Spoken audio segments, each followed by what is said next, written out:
Bonjour à tous. Alors aujourd'hui dans cette vidéo, je vais vous présenter quelques astuces pour réussir la rédaction de votre conclusion pour votre mémoire en droit. Donc tout d'abord, il faut effectivement savoir que la conclusion, c'est vraiment la dernière partie de votre mémoire. Donc c'est la dernière impression que vous allez laisser avec l'introduction, le plan, c'est vraiment les parties les plus importantes. Donc c'est celles sur lesquelles il va falloir accorder une attention particulière. Non seulement sur la forme à travers la relecture bien entendu, mais également sur le fond. Donc qu'est-ce qu'on cherche à prouver, à démontrer au niveau de la conclusion?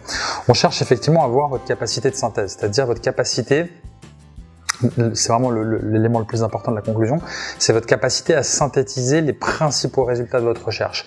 C'est-à-dire à présenter uniquement ce qui est le plus important. Donc, c'est-à-dire que votre mémoire, effectivement, peut être assez long, faire une trentaine, cinquantaine de pages.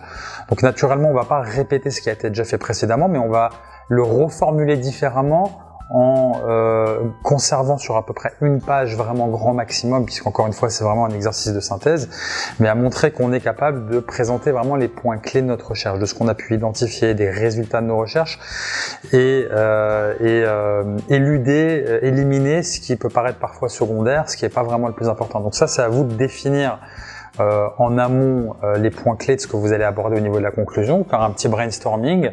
Naturellement, vous la faites à la fin, puisque vous aurez une visibilité globale sur le mémoire, et vous limitez sur une page à synthétiser vraiment les points clés.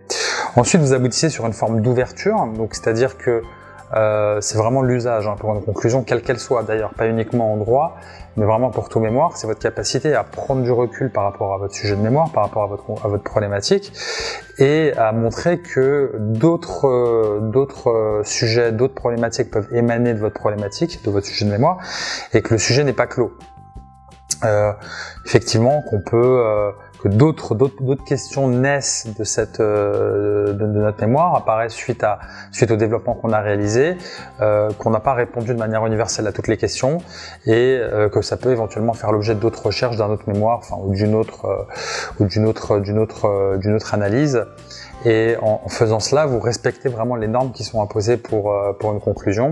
Donc prise de recul à travers cet exercice de synthèse qui consiste vraiment à présenter les points clés de la recherche sur une page vraiment grand maximum. Plus long, ça sera pénalisé. Quand c'est aussi trop court, on peut vous reprocher qu'elle soit bâclée. Donc on essaie de conserver un équilibre à peu près sur une page. Donc, les points clés de la recherche, on aboutit sur une ouverture. Pourquoi pas montrer effectivement qu'il peut y avoir d'autres questions qui naissent, qui apparaissent, qui émergent à la suite de la rédaction de notre mémoire, et ça, vous allez effectivement faire montre de votre curiosité intellectuelle, de votre capacité à prendre du recul, de la distance par rapport à tout ce que vous avez traité, et ça sera quelque chose qui sera valorisé dans le cadre de la conclusion.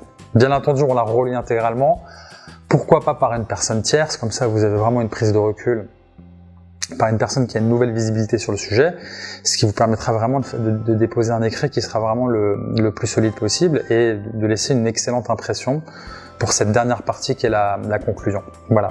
J'espère que cette vidéo vous aidera à rédiger la conclusion de votre mémoire de droit et je vous souhaite bon courage pour cette rédaction.